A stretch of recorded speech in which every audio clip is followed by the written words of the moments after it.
Leah Gray had always lived on the edge of longing.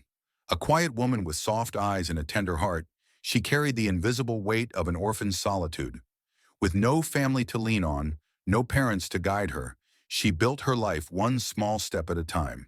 And though she had little, she held tightly to one unshakable dream, that one day she would not walk this world alone. Her only constant companion was Cookie, a small, loyal dog with eyes that mirrored her own loneliness. On nights when the world felt unbearably silent, Cookie was there, breathing warmth into the dark, reminding her she was not completely forgotten. But Leah's heart still ached for more. She longed to hold a child in her arms, to give the love she had never received, to build the family that had been denied to her since birth. That dream seemed possible when she met Tony, charming, ambitious, and warm, or so she thought. To Leah, he appeared to be the answer to her prayers. He promised her a future filled with love, whispered about the family they would build, and for a time Leah believed him, until the day her body betrayed her. It began with quiet concerns, missed signs, the hollow silence of pregnancy tests that never showed the lines she hoped for. The doctor's office was small, the walls cold and sterile, but Leah's palms were sweating as she listened to words that would carve themselves into her soul. "I'm sorry, Leah. The chances of natural conception are nearly impossible for you." Her heart sank, but she forced herself to listen, her eyes fixed on the floor. "There is another option," the doctor continued, his voice softening. "Artificial insemination.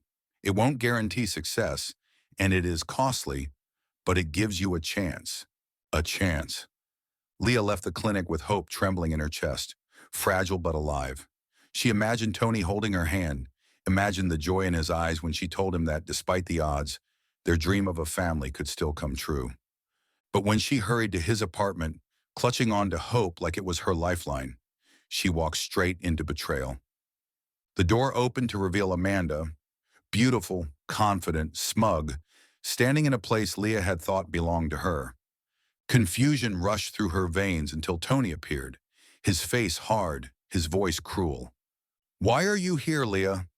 Don't you get it?" His words were knives. "Amanda is the woman I'm going to marry." Leah's breath caught. "What? But Tony, we—" He cut her off with a laugh, sharp and merciless. "Why would I ever marry you? You're just a broke, infertile orphan. No one will ever love you." The world tilted. Every promise, every tender word he had ever spoken shattered in an instant. Tears burned her eyes, but she refused to let him see her fall apart. She turned, walked out into the night, her chest hollow but her steps steady. Cookie padded silently beside her, as if even the little dog understood that their world had just broken. That night, Leah sat in the quiet of her small apartment, the city lights flickering faintly through the window. Tony's cruel words echoed in her ears, but beneath the hurt, something fierce began to grow. She would not let him define her worth. She would not let his betrayal steal her dream. Leah wiped her tears and whispered to herself, "I'll do it alone. I'll build my family, with or without him." From that moment on, her resolve was set.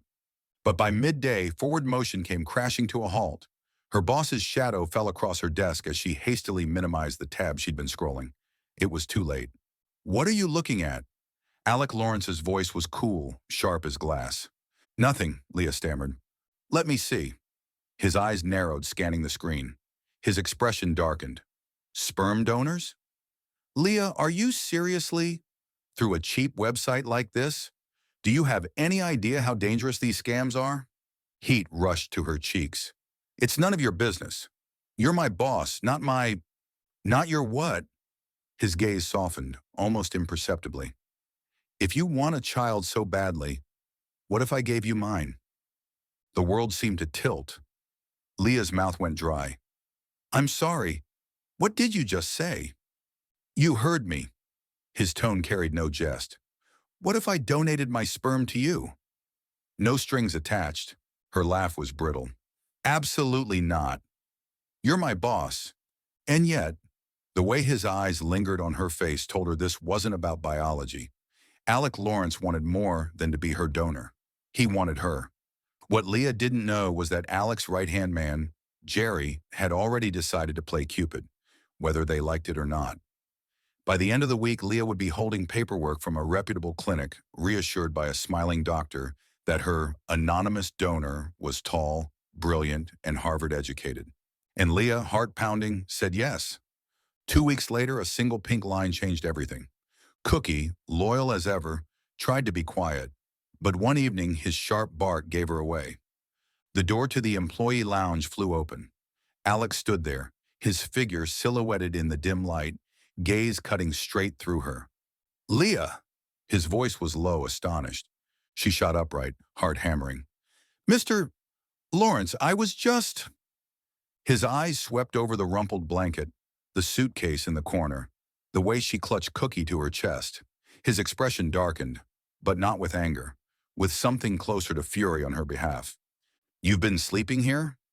"I didn't have anywhere else to go," she admitted, shame burning her throat. "It's fine." "Really?" "Fine?" His voice sharpened. "You're pregnant, and you think sleeping in an office is fine?" The word hung between them. Pregnant. She hadn't told him. She hadn't told anyone. Her lips parted, but nothing came out. He stepped closer, his tone gentler now. "Leah, how far along are you?" "Just a few weeks," she whispered. "I'll be okay. I always am." Something in her quiet resilience broke him. Without another word, Alec reached for her suitcase.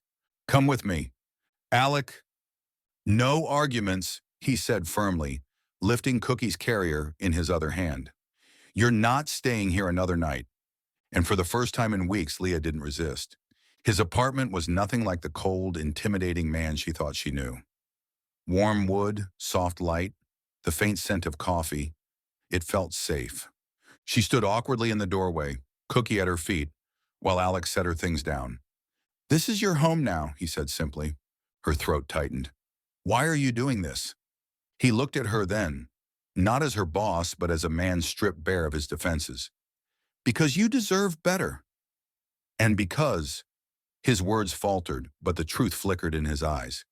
"Because I can't stand the thought of you facing this alone." Leah's heart thudded, confused and aching. For the first time, she wondered if Alec's offer that day hadn't been about biology at all. Leah had grown used to the rhythm of her new life. Morning nausea soothed by Alec's quiet insistence that she eat. Evenings where he insisted on driving her home. Cookie happily curled in the back seat.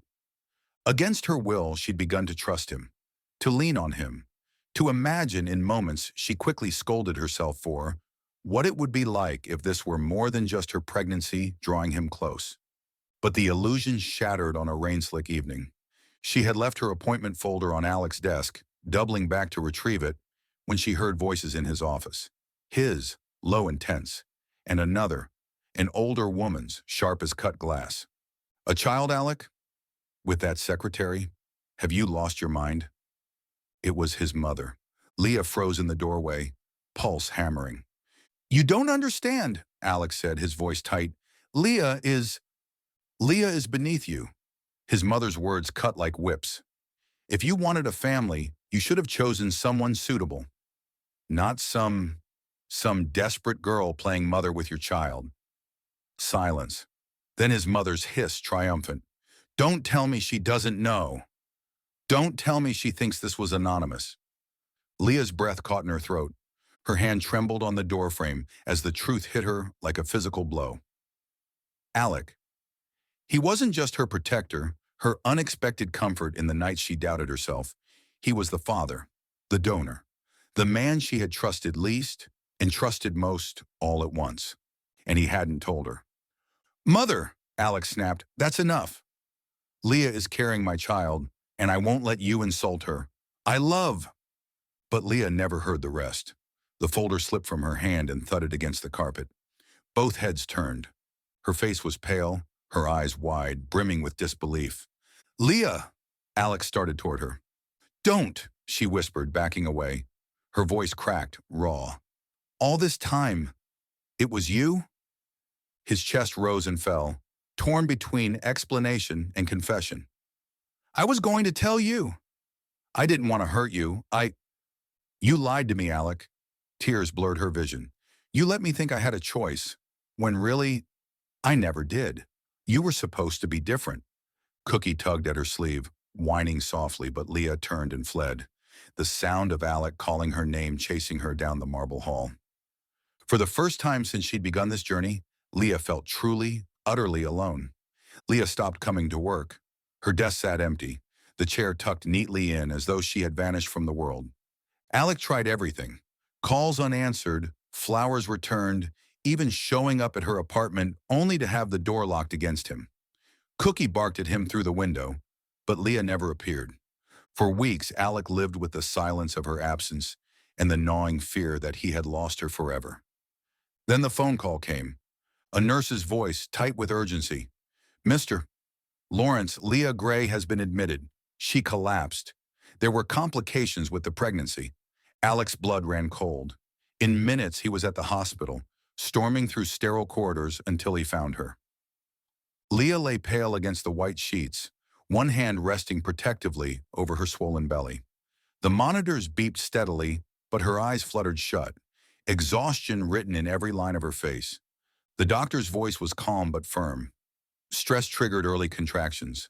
She and the babies are stable for now, but she must avoid emotional strain. Alex sat at her side, taking her hand with a gentleness that betrayed the storm inside him. Leah, he whispered, his thumb brushing her knuckles, please don't shut me out. Not now, not when you and our children need me. Her lashes lifted slowly, her gaze meeting his with a mixture of pain and longing. Why should I trust you? You let me believe it was my choice. You let me fall for you, not knowing the truth. His throat tightened. I know, and I'll regret it every day of my life. But don't think for a second that I only want you because of the babies. Leah, I'd burn down the world if it meant keeping you safe. I love you, not because you're carrying my children, but because you're you. Strong, stubborn, impossible you. Her eyes shimmered, tears breaking free. You don't get to say that now, Alec. Not when I'm this broken. Suddenly the monitor spiked. Leah gasped, clutching her stomach as pain tore through her. Nurses rushed in, alarms blaring. Alex stood frozen, helpless until one nurse barked, Sir, if you want to help, keep her calm. He grabbed Leah's hand again, leaning close. His voice, steady despite the terror in his chest, wrapped around her like a shield. Breathe with me, Leah. You're not alone. I'm here, and I'm not leaving. Not now, not ever.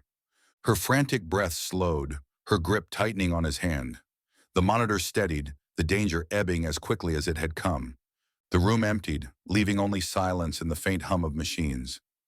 Leah's tears slipped silently down her cheeks. You really mean it, she whispered. He pressed his forehead against hers, his voice breaking. I swear it. No more secrets. No more lies. Just us. Whatever happens, I'll be here. For you. For them. For everything. Leah closed her eyes, exhaustion pulling at her, but for the first time since the betrayal, she didn't pull away from his touch. And Alec, holding her hand against the life they had created together, knew he had been given a second chance, one he could not afford to lose. Weeks passed, the memory of the hospital scare lingering like a shadow neither of them dared to name. But something had shifted. Leah still kept her distance, but not completely.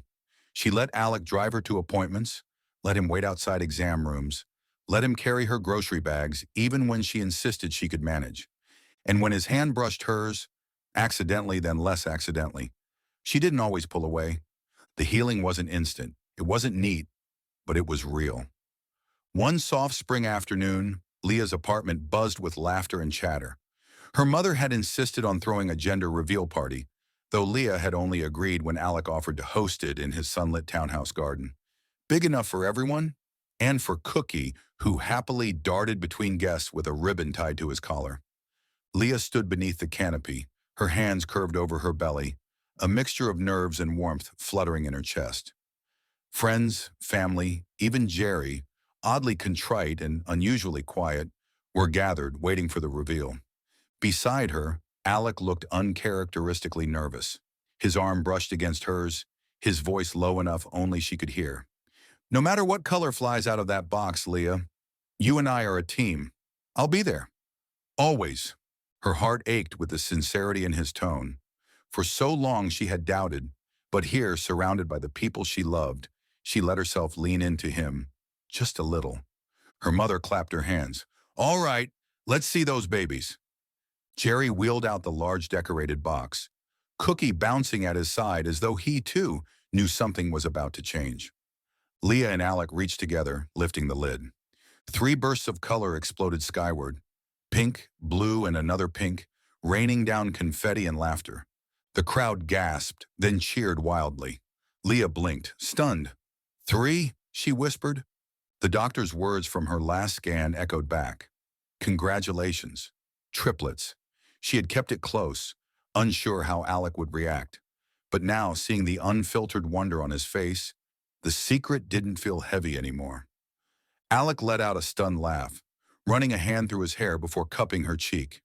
3, he repeated almost reverently. 2 daughters and a son. His voice broke on the last word. Leah, we're having a family. Her tears fell freely, but this time they weren't born of pain. A family, she whispered back, her hand covering his. The guests cheered. Cookie barked happily at the raining confetti, and for the first time Leah allowed herself to picture it clearly. Not just herself in a dream, but herself, Alec, and the children who would bind them forever. When Alec kissed her, gentle, certain, and without hesitation, it wasn't the kiss of a boss claiming his secretary or of a man bound by obligation. It was the kiss of a man who had fought for her, faltered and chosen her again, fully and completely. And Leah, leaning into him as laughter and color swirled around them, knew the truth at last. She wasn't alone. She never would be again.